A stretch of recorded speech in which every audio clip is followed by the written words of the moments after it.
नमस्कार, मैं हूं संजय शर्मा। आप देख रहे हैं 4 PM न्यूज नेटवर्क। बाहर था, लखनऊ में नहीं था। सुबह सुबह खबर आई कि ममता बनर्जी के प्यारे प्यारे मंत्री पार्थ जी को गिरफ्तार कर लिया ईडी ने। पार्थ जी के करीबी हैं अर्पिता जी, और उनके घर पे जो नोट निकले हैं कल से, तो मैं तो हंस रहा था कि भैया सरस्वती जी की तो कृपा है अपनी, की अपने जो लिखें, अपना जो बोलें, उसको पूरा देश और पूरी दुनिया सुनती है। 4 PM की जो खबरें होती हैं वो तहलका मचाती हैं। वीडियो आप सबके प्यार है तो बहुत देखते हैं। तो मैंने वह हंस रहा था कि यार ये सरस्वती जी की और लक्ष्मी जी का वैर रहता है, सुना था आपस में। पहले मैंने कहानी सुनी थी कि भाई सरस्वती जी और लक्ष्मी जी एक जगह नहीं रहती।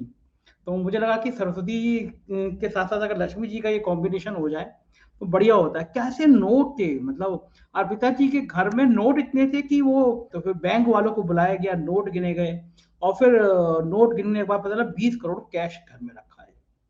कितना अच्छा है ना। कितने नैतिकता वाले लोग हैं ये देश में। मंत्री जी की एक करीबी हैं, उनके घर पे 20 करोड़ कैश रखे हुए हैं। और सुना है उस पैकेट के ऊपर मंत्री जी की स्टैम्प थी कि मतलब जो माल आया है वो सेवा वाला, भर्ती वाला, वो माल का हिसाब किताब जो था वो रखा है पिताजी। अब अर्पिता जी का एक वीडियो भी वायरल हो रहा है कि वो इसमें डांस करती हुई एक दिखाई दे रही हैं, और मंत्री जी डांस पे बिल्कुल मुग्ध हो गए हैं। मुझे नहीं पता कि अर्पिता जी और मंत्री जी के क्या संबंध हैं, दोस्त हैं वो, रिश्तेदार हैं वो, लेकिन हाँ ये बात सही है, शायद डांस में मुग्ध हो गए होंगे तभी मंत्री जी के पास जो लक्ष्मी जी आ रही है वो शिफ्ट हो जा रही है अर्पिता जी के पास। तो ये तो थोड़ी सी हल्की बातें थी। अब मैं थोड़ा गंभीर चिंतन पे आता हूँ। कल परसों में खबर आई कि 1,500 करोड़ रुपया खर्च होता है शायद रेलवे का, कि जो बुजुर्ग होते हैं उनको जो कुछ सुविधाएं मिलती हैं रेलवे से, तो वो बंद कर दिया जाता है था। मतलब 1,500 करोड़ रुपया साल के सरकार के पास में नहीं है कि जो वो बुजुर्गों को एक राहत दे सकें। इसलिए वो राहत बंद कर दी गई, खिलाड़ियों की भी बंद कर दी गई।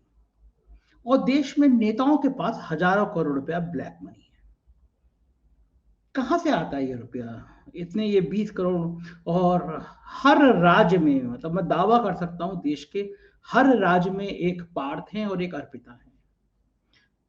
नेताओं की ये अर्पिता कहाँ से पैसा लाती हैं और ये नेता कहाँ से पैसा लाते हैं।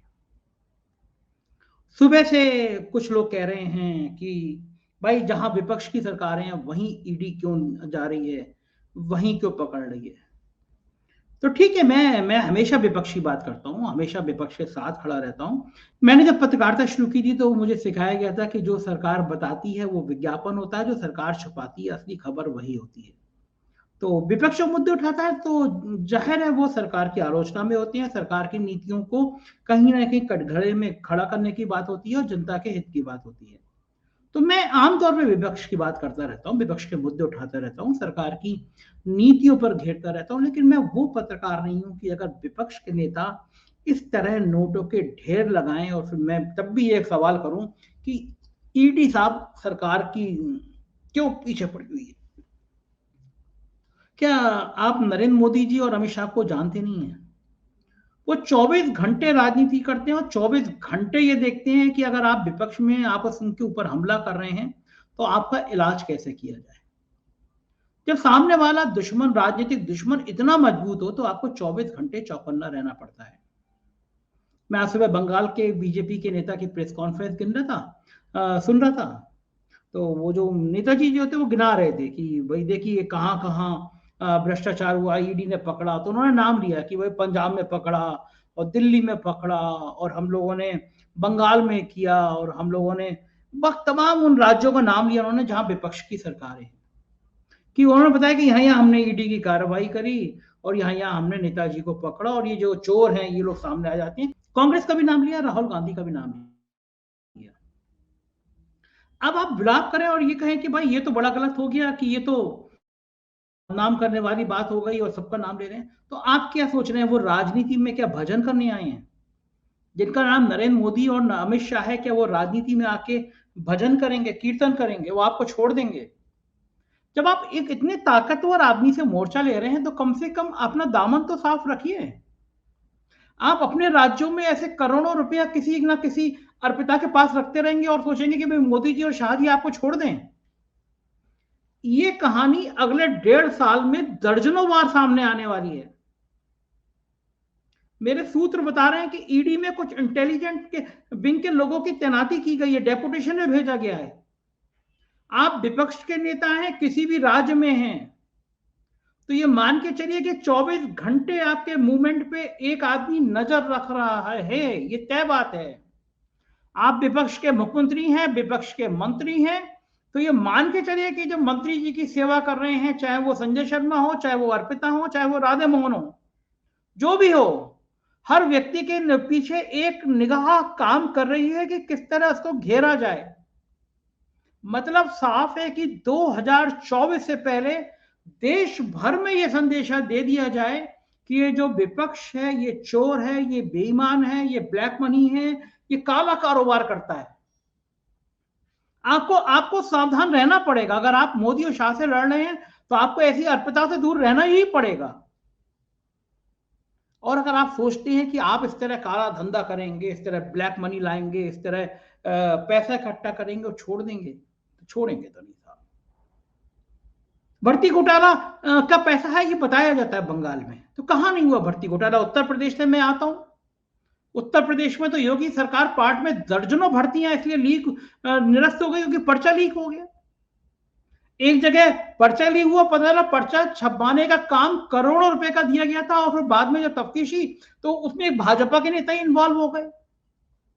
जब भर्ती निकली तो पता चला कि मंत्री जो बेसिक शिक्षा का मंत्री थे, उनके अपने भाई ने गलत मार्कशीट लगा के, गलत दस्तावेज लगा के नौकरी हासिल की थी। बहुत हल्ला हुआ तो उनको निकाल दिया गया।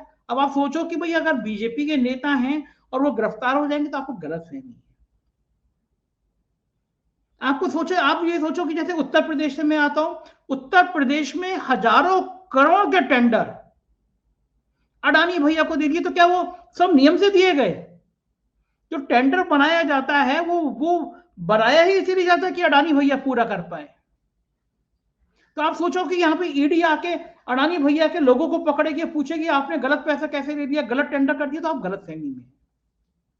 निशाने पे आएंगी ममता बनर्जी, निशाने पे आएंगे केजरीवाल, निशाने पे वो तमाम लोग आएंगे जो मुखर होके बोल रहे हैं। क्योंकि देखिए ये चुनाव लड़ना है 2024 का, और जो माहौल है देश का, जब आप लगातार मुद्दे उठा रहे हैं कि भाई जीडीपी गिर गई, गरीबी आ गई, बेरोजगार हो गए, तब आप अपेक्षा करो कि ये आप शांति से बैठने देंगे? अगले 6 महीने के अंदर एक बहुत बड़े नेता का एक बहुत बड़ा स्कैंडल पर्दाफाश होने वाला है। निगाहें हैं पूरी, दस्तावेज हैं पूरे, और ये छोटे नेताओं के 20 करोड़ 50 करोड़ आप ये मान के चलिए, ये तो हर महीने में एक एक दो दो इंस्टॉलमेंट आती रहेगी। पूरी रूपरेखा बना रही है सीबीआई ने, पूरी रूपरेखा बना रही है ईडी ने, पूरी रूपरेखा बना रही है। उनका मकसद ये है, मोदी और शाह की रणनीति का मकसद ये है कि आपके पास जब पैसा होगा तभी तो चुनाव लड़ेंगे। आपको याद नहीं है 2017 में उत्तर प्रदेश का चुनाव होना था, चुनाव से ठीक पहले नोटबंदी लगा दी गई। समाजवादी पार्टी और बहुजन समाज पार्टी का सैकड़ों हजारों करोड़ रुपया कैसे कैसे खपा, इसकी क्या क्या कहानियां हैं सबको पता है। सबने देखा वो रुपया कैसे खपाया गया, कैसे छुपाया गया, कैसे बर्बाद किया गया, फिर तबाह हो गया, फिर नोटबंदी हो। तो ये रणनीति अभी है कि विपक्ष का पास जितना पैसा है, जितनी ब्लैक मनी है, उसको रोका जाए, उसको टोका जाए, उसको खत्म किया जाए। तो आप हजूर अगर इस गलत फहमी में हैं कि आप बच जाएंगे तो छोड़ दीजिए इस गलतफहमी को। बहुत तेज नगाहें लगी हुई हैं आपके ऊपर। ममता बनर्जी को भी अब समझ में आ रहा होगा कि उनके मंत्रियों की, उनकी घेराबंदी किस स्तर पर की जा रही है, और यह भी समझ में आ रहा होगा कि अब वो पार्थ जैसे चरित्र का बचाव भी नहीं कर सकती। जितना तीखा ममता जी हमला बोल रही हैं, जितना तीखा हमला केजरीवाल बोल रहे हैं, जितना तीखा हमला चंद्रशेखर राव बोल रहे हैं, जितना तीखा हमला बाकी कुछ विपक्ष के लोग बोल रहे हैं, तो इन सबके पीछे ईडी और सीबीआई तो इनका काम लगाएगी। आप अपने राज्य में अगर आप ताकत में हैं और आप घेरेंगे तो करेंगे। तो अगर आप मंत्री होकर अर्पिता जी के डांस में मुग्ध होंगे तो मान के चलिए एक तेज निगाह आपका पीछा कर रही है, आपको परेशान करने के लिए वो लोग बैठे हैं। तो कृपया करके अगर राजनीति करनी है मोदी और शाह जी के खिलाफ तो संभल के करिए, ईमानदारी पे आ जाइए, नैतिकता पे आ जाइए, वरना उनकी शरण में चले जाइए कि हम हजूर थोड़ा थोड़ा आपके खिलाफ बोलेंगे, हम पे अपनी कृपा बनाए रखना, हम पे अपनी ईडी और सीबीआई की निगाह बनाए रखना। हम ज्यादा नहीं बोलेंगे मीडिया, क्योंकि आप जो बोलेंगे बाकी तो मैनेजमेंट है ही है। आप विपक्ष में रह के अगर ज्यादा हमला बोलेंगे, पहली बात तो 90% मीडिया आपको दिखाएगा ही नहीं, गोदी मीडिया है, मैनेज मीडिया है। तो ये जो बचा हुआ 10% है, ये इसकी भी रणनीति बनाई जाएगी 2024 में। हो सकता है मेरी जैसे लोग जो हैं थोड़ा मुखर होके बोलते हैं, ऐसे कितने होंगे हिंदुस्तान में, 10, 12, 15। तो वो तो हम लोगों को भी निपटाया जाएगा। हमें जहाँ पता है कि भैया हमने भी कहीं गलती कर दी है, हम भी जरा से चूके, या नहीं भी करी तब भी एक रणनीति बना ली, कभी कोई ट्वीट कर दिया जुबेर जैसा, या कभी कुछ बोल दिया, तो नंबर हम लोगों का भी लगेगा। क्योंकि 90% जब गोदी मीडिया बन गया देश में, तो बचे हुए 10% क्यों नहीं। ऑफर तो हमें भी आते सरकारों की तरफ से, भाई आप ये करोड़ों रुपए का विज्ञापन ले लीजिए, कोई समस्या नहीं। जितना पैसा चाहिए उतना ले लीजिए, बस ये जो टर टर करते हो ना, ये खिलाफ बोलते, ये मत बोलो। ये मत पूछो कि भाई नेताओं के पास करोड़ों रुपया है। आपका दिल्ली में एक नई संसद बनाने के लिए सेंट्रल विस्टा हजारों करोड़ रुपया खर्च कर दिया गया, नया जहाज आया प्रधानमंत्री का, हजारों करोड़ का आ गया। तो ये देश में तो पैसा पानी की तरह बहाया जा रहा है कि इससे 1,500 करोड़ रुपया क्या सरकार निकाल नहीं सकती है बुजुर्गों को ट्रेन में रियायत देने के लिए। 1,000 करोड़ रुपया सरकार, केवल उत्तर प्रदेश की सरकार नहीं, पूरे बीजेपी के मिली हुई सरकार है, हर साल इसी तरह अपने अपने राज्यों में खर्च करती हैं। केंद्र सरकार का 1,000 करोड़ रुपया खर्च हो चुका है। उत्तर प्रदेश जैसे छोटे राज्य में 1,000 करोड़ रुपए मीडिया को दिया जा चुका है कि भाई आप जवान मत बोलिए, मतलब बोलिए मत, आप जो हम कह रहे हैं वो हमारे सुर में लाइए।